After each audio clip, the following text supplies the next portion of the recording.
bem-vindos. Eu sou a professora Camila e vou ministrar para vocês o módulo Oficina de Textos Oficiais e Jurídicos.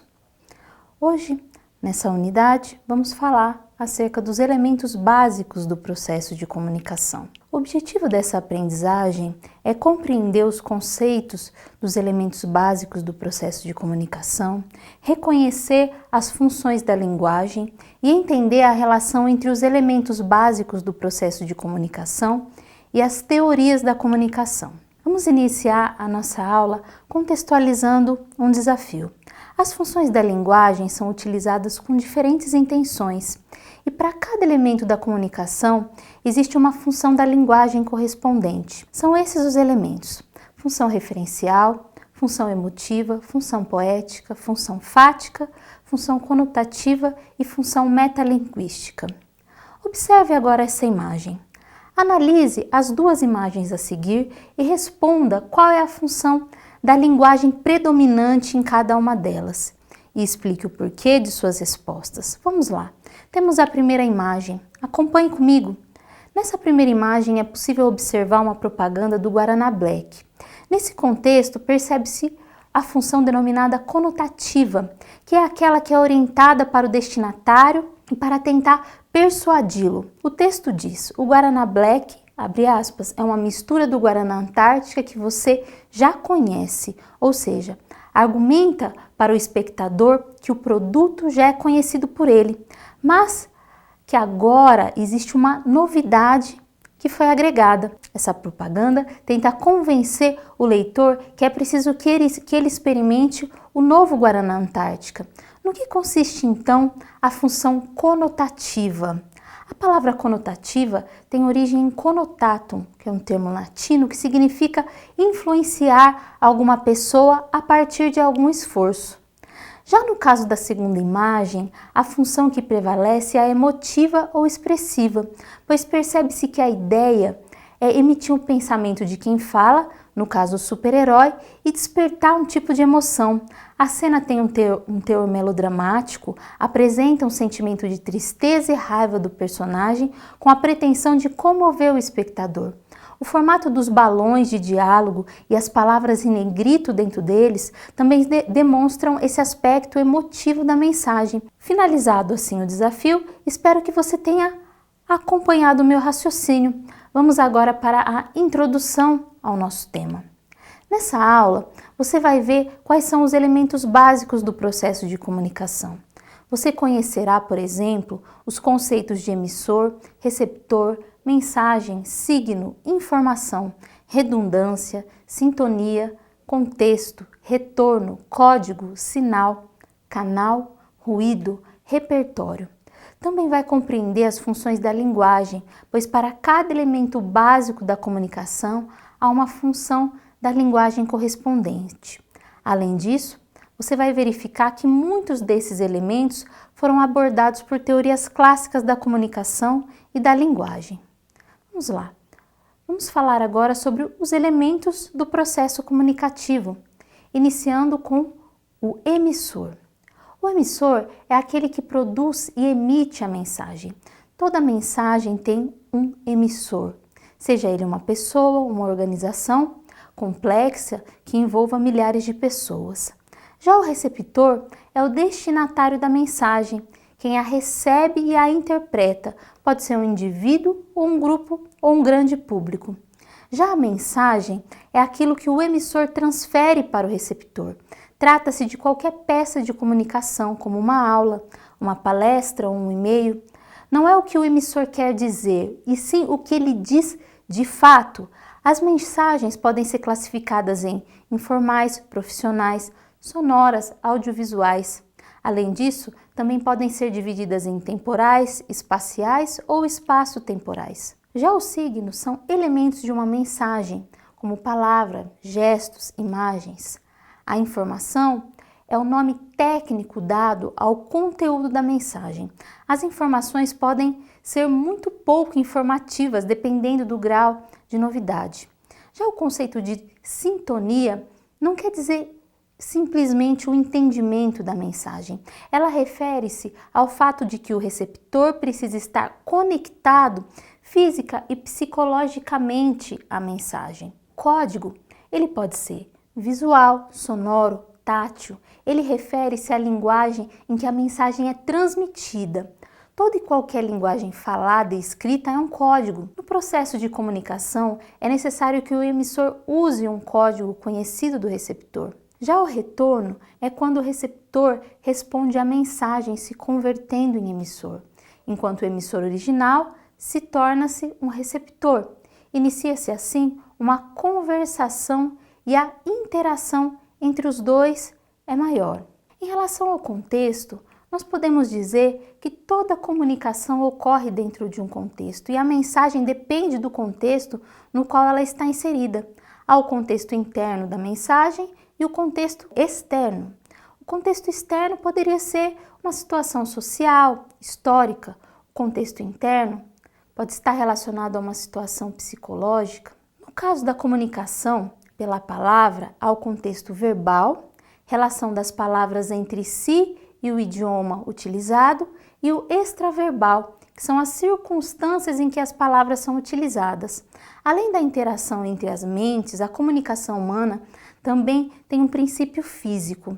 Dessa forma, se deve verificar o aspecto intelectual e semântico e o aspecto material e concreto contido na comunicação. Em relação aos sinais, eles podem ser gráficos, ondas sonoras, ondas luminosas, sinais fotográficos, sinais magnéticos e ondas eletromagnéticas. Em relação ao conceito de canal, canal é o meio físico que transporta os sinais do emissor para o receptor. Na prática da comunicação, se percebe que existem cadeias de canais que unem o emissor ao receptor. Ao longo do processo de comunicação, o que passa através dos canais são os sinais. Isso porque a comunicação é o processo intelectual e físico pelo qual uma dada mensagem, que tem uma informação, é constituída de signos retirados de um código e é transmitida de um emissor para um receptor através de um canal sob formas de sinais. Eu vou repetir para você. Isso porque a comunicação ela é um processo intelectual e físico, pelo qual uma dada mensagem, que tem uma informação, é constituída de signos retirados de um código específico e é transmitida de um emissor para um receptor através de um canal sob forma de sinais. Eu tenho certeza que você entendeu. Já o ruído é um tipo de sinal que atrapalha a transmissão da mensagem. É uma interferência no canal da comunicação. O ruído pode ter naturezas diversas, pode ser visual, sonoro. Quando é de natureza interpretativa, ele é denominado de ruído semântico. Em relação ao repertório, o repertório é parte do código, que é conhecida e utilizada por um emissor e por um receptor. Para a comunicação eficiente, é preciso que o emissor e o receptor não apenas usem o mesmo código, como também é necessário que eles tenham o mesmo repertório. Trata-se do vocabulário do código, a lista de signos desse código. Já a redundância é quando há uma utilização de mais signos do que o necessário para a transmissão da informação. A redundância serve para neutralizar os ruídos do canal e também para aumentar a clareza e diminuir a ambiguidade da mensagem. O excesso de redundância gera problemas também na informação. Quanto maior for a taxa de informação da mensagem, menor é a taxa de redundância e vice-versa. Você certamente já percebeu que nos diálogos os papéis são trocados entre as pessoas. Ora um é emissor, ora outro é receptor. Depois a situação se inverte. Observe esse esquema na figura. Como nós podemos analisar essa figura? Existe nessa figura o esquema de uma situação de comunicação. Qual o contexto ou referente dessa situação? O emissor emite a mensagem por meio de um código, que refere-se à linguagem em que a mensagem é transmitida, e de um canal para o receptor, que é um meio físico que transporta os sinais do emissor até o receptor. Para se comunicar, você dispõe de uma infinidade de recursos, tais como palavras, signos, as expressões fisionômicas, os gestos, os símbolos e os sinais visuais. Vamos a outro exemplo. Veja bem, nós temos aqui dois textos, o texto A e o texto B. O texto A diz: Caro Jorge, amanhã não poderei ir à aula. Por favor, avise o professor que entregarei o trabalho na semana que vem. Joaquim. O texto B é um espelhamento desse texto A, mas escrito em russo. Nos dois exemplos de comunicação, podemos perceber que uma pessoa, o emissor, escreveu alguma coisa a outra pessoa. Para isso, ele precisou de papel ou da tela de computador e transformou o que tinha a dizer em um código na língua portuguesa, no texto A, para a língua russa, texto B. Além disso, o emissor precisou selecionar um conjunto de vocábulos ou sinais no código que escolheu. Todo sistema de comunicação é constituído por esse conjunto de elementos que entra em jogo em cada ato de comunicação para assegurar a troca de informações. Vamos agora falar um pouco acerca dos signos. Como você viu, dentre os recursos existem os signos. O que são os signos? Os signos são elementos de uma mensagem como palavras, gestos ou imagens.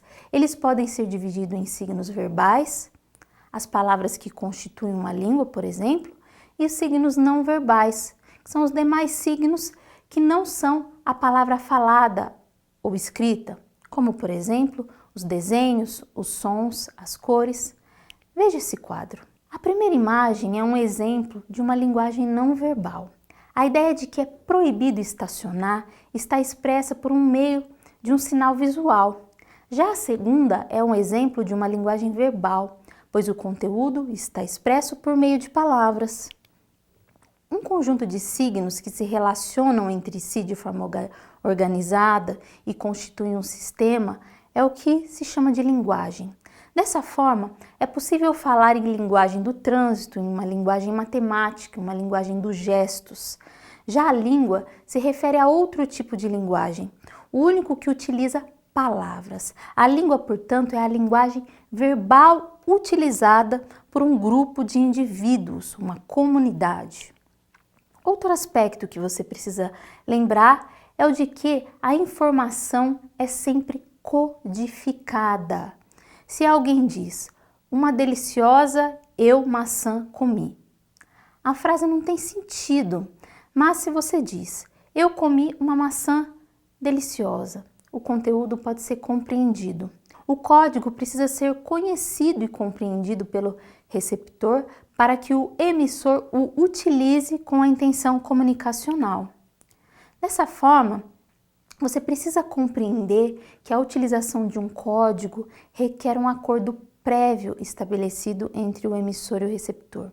Além disso, você também não pode esquecer que existe uma sobreinformação que pode obscurecer a informação, que pode ser essa sobreinformação um ruído. A informação reduz a incerteza num sistema e também altera esse sistema, pois as mensagens provocam um impacto no receptor. Além disso, a comunicação resulta em mudanças.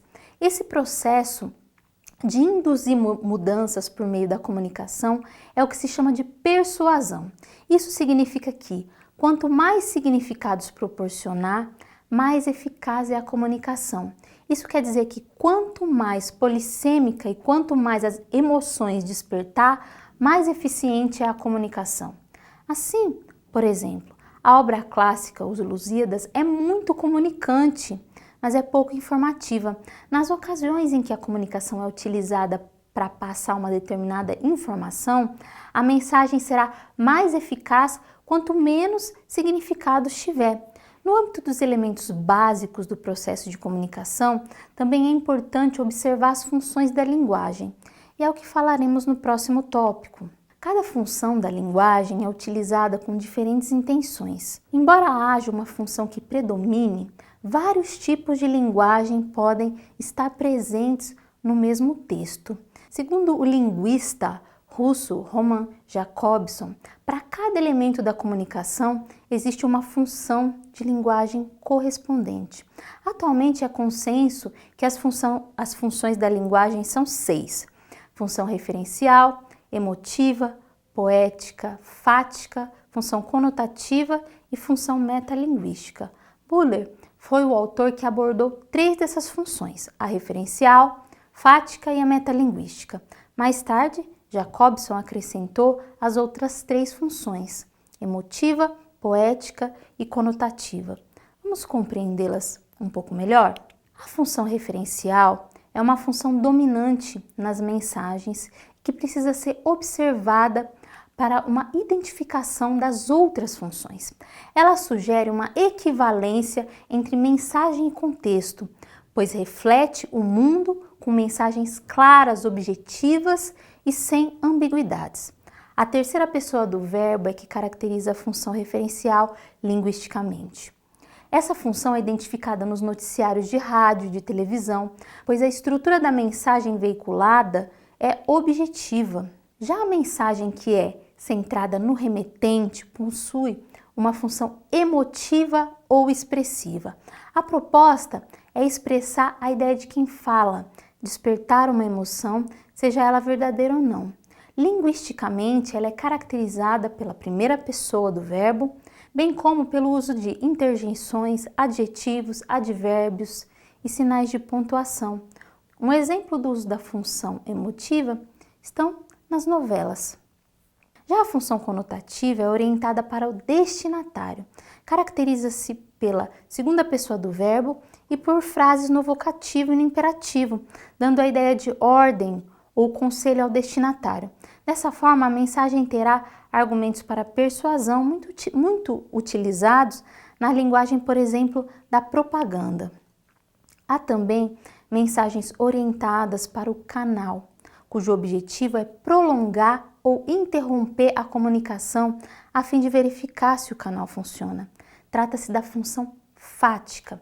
O que essa função faz é atrair a atenção do interlocutor para confirmar a sua atenção de forma contínua. Essa função é percebida na televisão.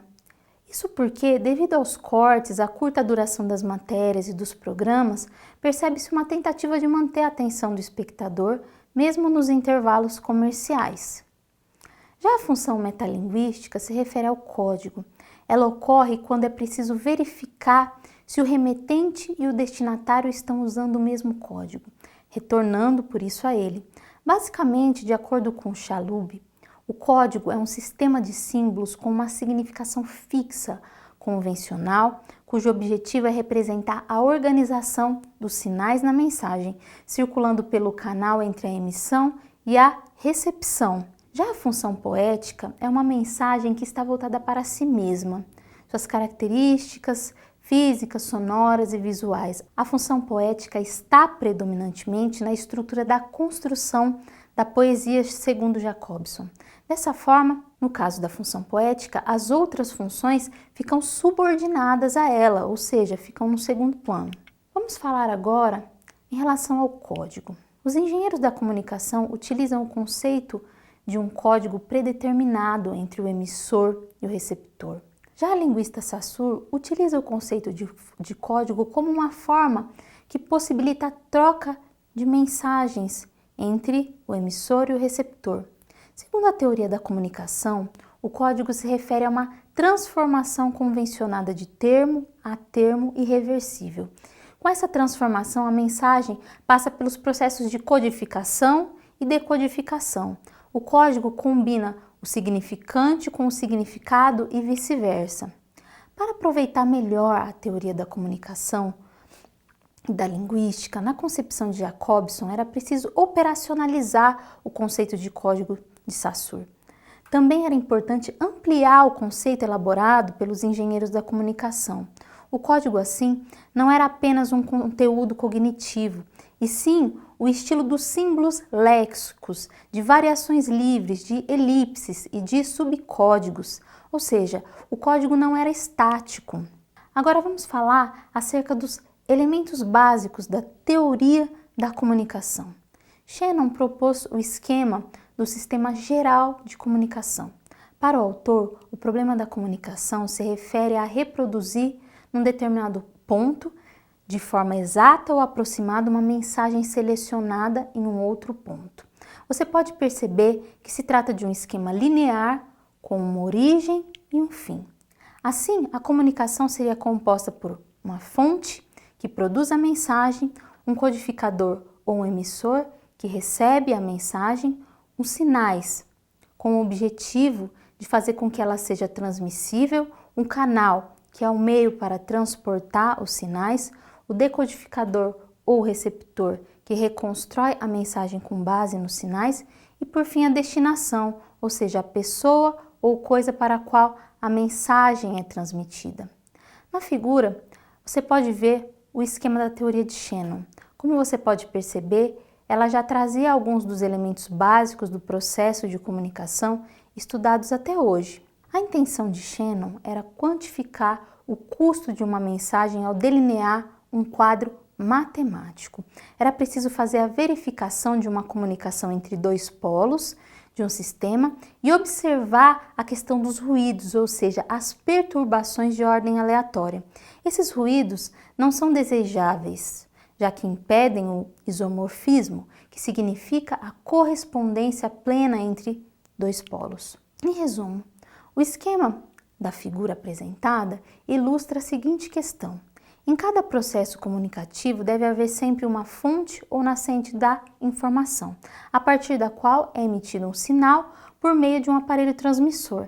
E esse sinal vai ser transportado através de um canal e ao longo dele poderá haver um ruído perturbador. Ao sair do canal, o sinal é captado pelo receptor, que fará a conversão em mensagem, e essa mensagem, por sua vez, será compreendida pelo destinatário. Shannon teve o mérito de formular o teorema do canal de ruído, e a base da ideia é uma melhor utilização da codificação. Dessa forma, os defeitos da cadeia energética são corrigidos com melhoramentos no rendimento da cadeia informacional. Com uma codificação ótima, é possível obter altos índices de fidelidade no canal.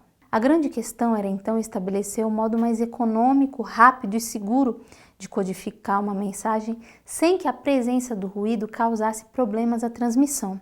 A partir daí, se torna evidente a existência de mais de um elemento, o código. Para o destinatário compreender o sinal de forma correta, é preciso que tanto ele quanto o receptor se refiram a um mesmo código. Sistemas de regras que conferem aos sinais um valor correspondente. Wolff usa o termo valor e não significado, devido ao sentido da comunicação referente às máquinas. Afinal, não se pode dizer que uma máquina destinatária compreende o significado do sinal, a não ser que seja em um sentido metafórico. A máquina é preparada para responder a uma solicitação de uma determinada forma. Um dos códigos apresentados como opção para a transmissão das mensagens pelo canal foi o código binário. Nesse caso, pulsos positivos e negativos eram combinados para compreender as letras do alfabeto. Entretanto, essa correspondência não era o objeto de estudo dos engenheiros da comunicação. Seu objeto era a transmissão eficiente do sinal. Sendo assim, Wolff recorda que a teoria da informação representa um método de cálculo das unidades de sinal que são transmissíveis e transmitidas, e não um método para calcular as unidades de significado. Vamos falar agora acerca de outros modelos de comunicação. Outros dois modelos de comunicação foram criados com base no modelo de Shannon. David Bellow foi o responsável pelo modelo dos ingredientes da comunicação elaborado em 1960. Ele tentou atribuir uma dimensão sociológica à proposta dos engenheiros da comunicação. Bellow reconhece, então, que o emissor possui algum conhecimento, mas, segundo ele, o receptor também precisa fazer um reconhecimento. Assim, ambos devem compartilhar o mesmo quadro sociocultural. Ou seja, o significado precisa provocar sentido em ambos. Wilbur refez a ideia original. ele excluiu o transmissor e o receptor por considerar o emissor como a fonte da informação. Você pode notar com isso que a tarefa de codificar cabe ao emissor e a de decodificar cabe ao receptor. Em relação aos ruídos, antes eles eram físicos, agora eles podem ser compreendidos como semânticos. E é nesse modelo que surge o fator retroalimentação, cuja inspiração ocorre com a cibernética. Para otimizar a comunicação nesse caso, o emissor e o receptor interagem e fazem alterações na mensagem. Vamos falar agora acerca do novo modelo de comunicação de Jacobson. Em 1960, Jacobson publica o ensaio Linguística e Poética. Nele, o teórico realiza uma sistematização de ideias dele mesmo, já publicadas anteriormente. Trata-se do seu trabalho mais difundido. O autor explica na obra que o remetente envia uma mensagem ao destinatário. E essa mensagem requer um contexto para ser considerada eficaz. E esse contexto, por sua vez, precisa ser apreensível ao destinatário. Além disso, a mensagem requer um código que seja comum, ao menos parcialmente, ao remetente e ao destinatário. Ela também exige um contato, ou seja, um canal físico e uma conexão psicológica entre o remetente e o destinatário que permita o início e a permanência da comunicação. Isso ocorre no esquema anterior que você pôde observar. Dessa forma, Jacobson acrescentou 3 elementos: o contexto, o contato e o código, aos elementos abordados por Buller e presentes na teoria hipodérmica. Com isso, o autor propôs analisar a comunicação com base nos processos e na sua estrutura. Então, é preciso avaliar as propriedades da mensagem, do remetente e do destinatário, bem como se este está recebendo a mensagem de fato. Também é necessário verificar o caráter do contato entre os dois participantes do processo, o código comum entre os dois e o que há de semelhante e diferente entre as operações de codificação e de decodificação. Por fim, há o aspecto do contexto em torno da mensagem, que vai se referir a ambos. Muito obrigado pela sua atenção e até mais!